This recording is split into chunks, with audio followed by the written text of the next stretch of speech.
Chapter 8, Information Technology Security Policy Framework Approaches. Learning Objectives and Key Concepts.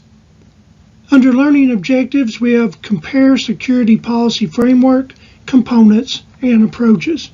We also need to identify the role of an IT policy framework in meeting an organization's core values and business objectives. Under Key Concepts, we have 4 different ones. First is different methods and best practices for approaching a security policy framework. Secondly, importance of defining roles, responsibilities, and accountability for personnel. Separation of duties and importance of governance and compliance. IT security policy framework approaches. In choosing an IT security policy framework, it depends on the following.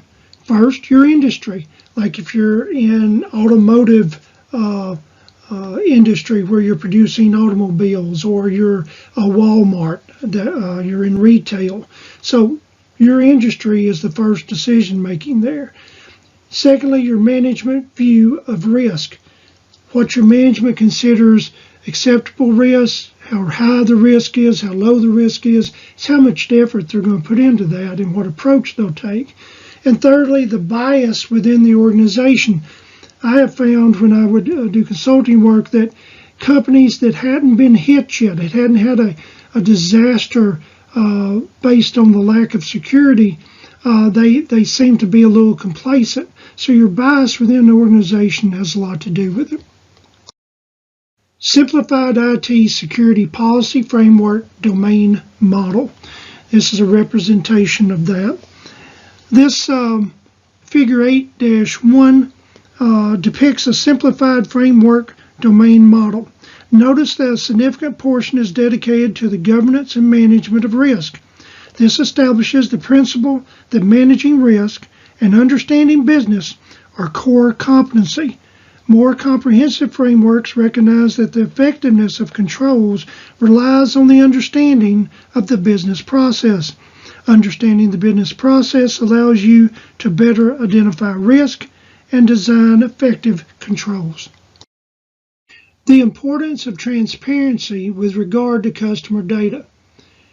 A lot of big businesses, a lot of corporations, especially in retail, have been caught basically with their pants down on this, like Target several years ago. They had millions of people affected due to their lack of security measures. So let's look at the steps to selecting industry frameworks to consider. Number 1, review industry regulatory requirements. The government sets up different requirements for different types of industries, and those need to be reviewed. Secondly, look to your auditors and regulators for guidance. They have a lot of information, and they'd rather help you before the audit to make sure things are right. It's easier for them. And thirdly, select frameworks that have maintained broad support in the industry over time. IT Security Policy Framework Approaches. COSO, a framework for validating internal controls and managing enterprise risk, heavily focused on financial operations and risk management. COBIT, a framework and a supporting tool set that align business and control requirements with technical issues, maps to many major frameworks such as COSO, ISO, and ITIL. ISO, International Organization for Standardization, relates to information security and IT risk, are widely accepted as the leading international standard. IT Security Policy Framework Approaches, page 3 of 4. ITIL, Information Technology Infrastructure Library, ITIL, a widely accepted international framework and set of best practices for delivering IT services. The NIST, National Institute of Standards and Technology, NIST, provides federal information processes standards, FIPS, required by FISMA, PCI DSS, Payment Card Security Standards Council, really important for especially for retailers, a security framework for any organization that accepts, stores, or processes credit cards. Lastly, CIS, Critical Security Controls for Effective Cyber Defense, first developed in 2008 by the SANS Institute, now managed by the Center of Internet Security. IT Security Policy Framework Approaches. These frameworks are commonly adopted across an industry and define the best practices of an organization. Best practices are typically the common practices and the professional care expected for an industry, flexible and modular. A single organization could adopt the following: COSO for financial controls and enterprise risk management structure, COPIT for IT controls, governance, and risk management, ITIL for IT services management, PCI DSS for processing credit cards, ISO for broad IT daily operations, and CIS as a broad-based cyber defense framework. Risk management and compliance approach. To deliver value, a framework must manage and dispose of the risk daily. Disposal of risk. Once a risk is identified, you must decide what to do about it, how to dispose of it. You have to accept, transfer, avoid, or mitigate the risk. Many frameworks share some characteristics. They are risk-based. They speak to the organization's risk appetite, and they deal with operation disruption and losses. The ISACA Risk IT Framework Process Model is built on 3 domains. This is an overview of the Risk IT Process Model. The Risk IT Framework is built on 3 domains: risk governance, risk evaluation, and risk response. Each of these domains have 3 process goals. Each process goal is broken down into key activities. For this discussion, this section will focus on domains and process goals. The physical domains of IT responsibility approach. When implementing an IT security policy framework, you need to align the framework to the business process. An example, ISO 27002 provides clear guidance and best practice recommendations on controls. It creates a clear linkage between the control and the business process. It also allows you to see all the controls implemented to protect an end-to-end business process.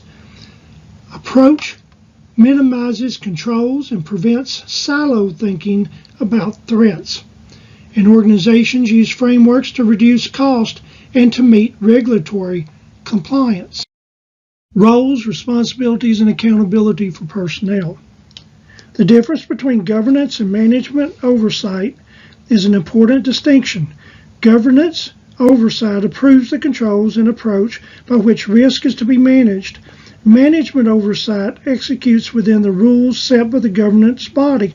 For example, a governance committee may say all projects costing more than $50,000 must be reviewed and approved by the Chief Information Officer and the IT senior leadership team. It's then up to the CIO to ensure that management processes follow the governance rules. This could mean having the project team present the proposed project in an LST meeting and getting a formal vote of approval. The 7 domains of a typical IT infrastructure. Head of Information Management. This is the single point of contact responsible for data quality within the enterprise. Second, Data Stewards, responsible for ensuring data quality within the business unit. Thirdly, Data Custodians, responsible for maintaining the quality of data. Continue with Data Administrators, responsible for executing the policies and procedures such as backup, versioning, uploading, downloading, and database administration. Next is the data security administrators. They're responsible for granting access rights and access threats to the Information Assurance, or IA program. Organizational structure. Figure 8-3 defines a theoretical information security organization in the private sector. Notice the layer of executive governance of the security function in this example. Executive governance provides oversight for the security process and authority to execute. The Board of Directors establishes an audit committee to deal with the audit issues and non-financial risks. The Chief Information Officer reports to the audit committee about technology issues. The Chief Information Security Officer may also report issues directly to the audit committee. The Executive Committee helps set priorities, removes roadblocks, secures funding, and acts as a source of authority. The Security Committee members are leaders across the organization. This combination ensures buy-in from the business for the information security program. The Security Committee may have a less formal relationship with the Audit Committee and the Operational Risk Committee. Organizational structure. The culture of any organization influences how IT security policies are implemented. Starts with the tone at the top, how senior leaders deal with the CISO. The Chief Information Security Officer must connect and build trust with the business, and security professionals must not talk strictly in threat terms, but they must have ability to connect with line of business leaders and talk about threats in terms of risk to the business. Separation of duties, a fundamental component of internal control. Underlying concept is that no individual should be able to execute a high-risk transaction, conceal errors, or commit fraud in the normal course of their duties.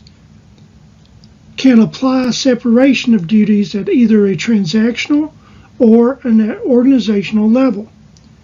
You have transactional, which is a layered security approach, and then you have organizational, which is domain of responsibility and accountability. Layered security approach. This involves having 2 or more layers of independent controls to reduce risk. This leverages the redundancy of layers, so if one layer fails to catch the risk or threat, the next layer should. Classic example of separation of duties is when it's applied at the transactional level. You need to separate high-risk transaction or combination of transactions between 2 or more individuals. Domain of responsibility and accountability. Separation of duties typically applies to transactions within a domain. Management responsibility within a domain to identify high-risk transactions and ensure adequate separation of duties. Separation of duties can also be applied across domains at organizational level. An example, no single team responsibility or team is responsible for all 3 tasks of designing, implementing, and validating solutions that ensure compliance. 3 lines of defense model. The first line of defense is the business unit. The business deals with controlling risk daily. They identify risk. They assess the impact and mitigate the risk whenever possible. The business is expected to follow policies and implement the enterprise risk management program. The BU owns the risk and develops short-term and long-term strategies. Ownership means they are directly accountable to ensure the risk is mitigated or reduced. The second line of defense, risk management. The risk management program can be made of multiple control partners, or CPs, depending on the size and the complexity of the organization. Organizational risk management personnel and compliance personnel are examples of CPs. The third line of defense. Third line of defense is the independent auditor. The role provides the board and executive management independent assurance that the risk function is designed and working well. Additionally, the auditor acts as an advisor to the first and second lines of defense in risk matters. The third line must keep his or her independence, but also have input on risk strategies and direction. Governance and compliance. Governance framework provides the ability to measure risk in a few ways. A well-defined governance and compliance framework provides a structured approach to governance and compliance. In the context of how well the organization has implemented leading practices, and in the context of how much of the organization's risk is covered by the resulting implemented control. IT security controls. IT policies framework helps reduce cost by defining security controls in a way that clearly aligns with policies and regulatory compliance. The better an organization can inventory and map its controls to policies and regulation, the lower its cost to demonstrate compliance. The more an organization can automate, the lower the cost to demonstrate compliance. Automating the testing of IT controls is harder, but yields the greatest benefit. The type and level of automation will depend on the technology, the control, and the complexity of the IT environment. IT security policy framework. Business risk. You have strategic. Strategic risks are a broad category focused on an event that may change how the organization operates. Some examples might be a merger or an acquisition, a change in the industry, or a change in the customer. The key point is that it's an event that affects the entire organization. Next is compliance. Compliance risks relate to the impact of the business of failing to comply with legal obligations. Non-compliance can be willful, or it can result from being unaware of local legal requirements. This can include regulatory requirements or legally binding contracts. Let's say a company accepts the rules associated with processing credit cards but fails to implement PCI DSS. The card companies, under a binding contract, can force the merchant to stop taking credit cards. Financial risk is the potential impact when the business fails to have adequate liquidity to meet its obligations. This is when you fail to have adequate cash flow. For example, the consequences of failure to pay loans, payroll, and taxes would be financial risk. This lack of available funds can be due to a poor credit rating or operations too risky for banks to fund. Regardless of the reason, if you are unable to meet your financial obligations, that would be a financial risk. Operational risk are a broad category that describes any event that disrupts the organization's daily activities. The Office of the Comptroller of the Currency, OCC, defines operational risk as the risk of loss resulting from inadequate or failed internal processes, people, and systems, or from external events. In technology terms, it's an interruption of the technology that affects the business process. This can be a coding error, slow network, system outage, or security breach. Reputational risk results from negative publicity regarding an organization's practices. This type of risk could lead us to a loss of revenue or to litigation. These risks often overlap with other risk categories. For example, a financial issue is likely to have a deleterious impact on the organization's reputation. And then other risk. Other risk is a broad category of non-IT specific events that introduce risk to the line of business. Typically, this category of risk relates to events that are outside the organization's control.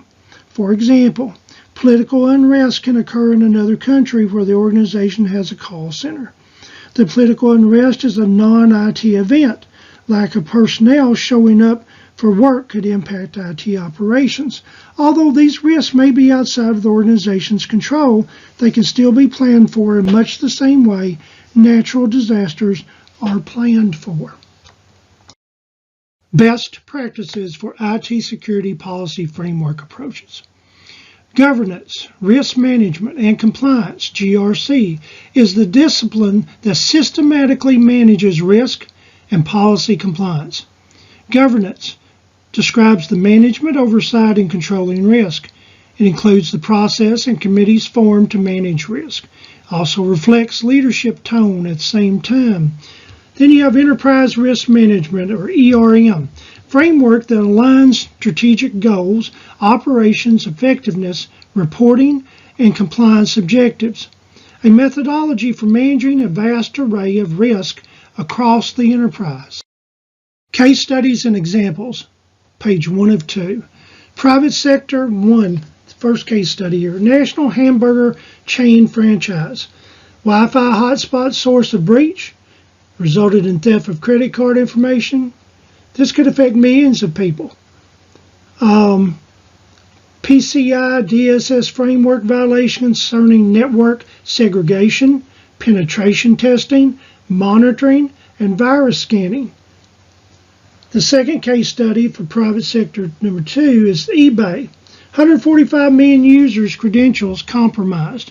Policies that would have, if implemented and adhered to, either prevented breach or mitigated it substantially. The two-factor authorization is a big factor. Also more robust monitoring and alerting of network anomalies and more robust employee education and email policies.